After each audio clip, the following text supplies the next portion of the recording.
Gagawa tayo ng ano guys, pang detoxify sa ano natin, kidney. Ito may hiwa ko na ano, apple. Wala akong green apple, so ito na lang, red. Hihiwa-hiwain lang natin na unti, ng sakto lang. Tapos isang stalk na celery, ganyan lang hiwa-hiwa. Ito yung minsan iniinom ko sa umaga kasi minsan nakakalimutan ko eh. So ito yung greens na iniinom ko, nagawa ko lang siya. Mas maigi yung tayo na gumagawa ba kaysa bumibili tayo na hindi natin alam kung ano-ano yung nilalagay. Tapos ito, cucumber.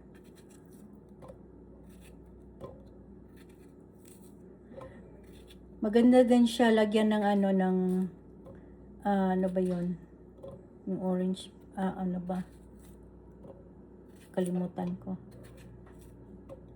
basta maganda to siya pang detoxify sa ano ba, sa kidney. Tapos may ano ako dito, parsley. Yung parsley ko pa ano na siya, pa dry na.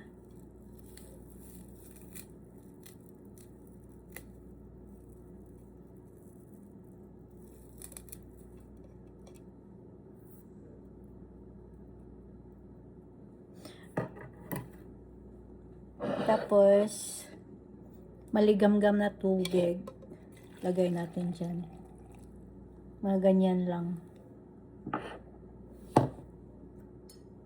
Tapos i-blend natin.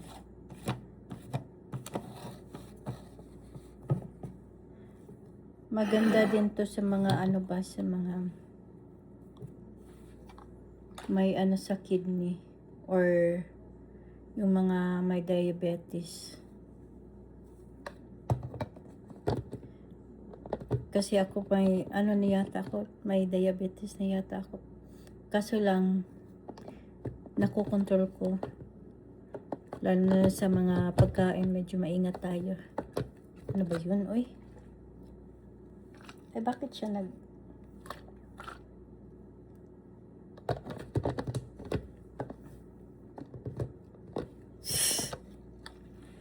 Ano ba nangyari, oy?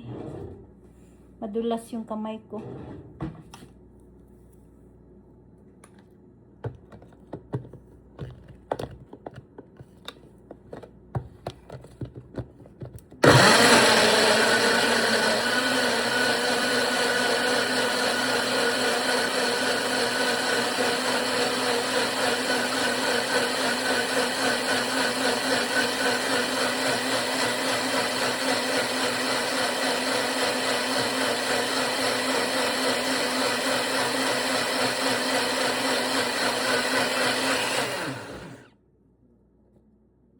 Ay.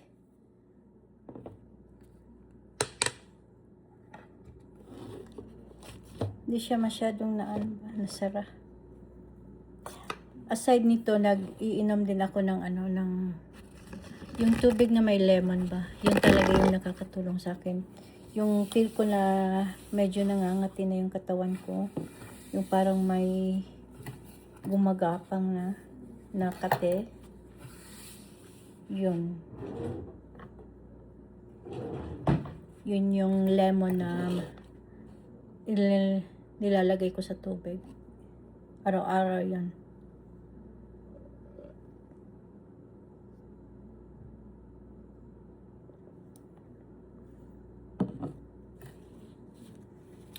Okay naman.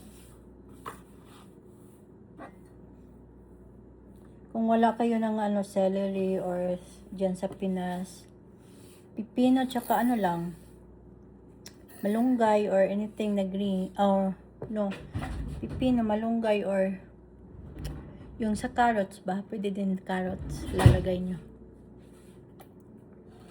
Yan.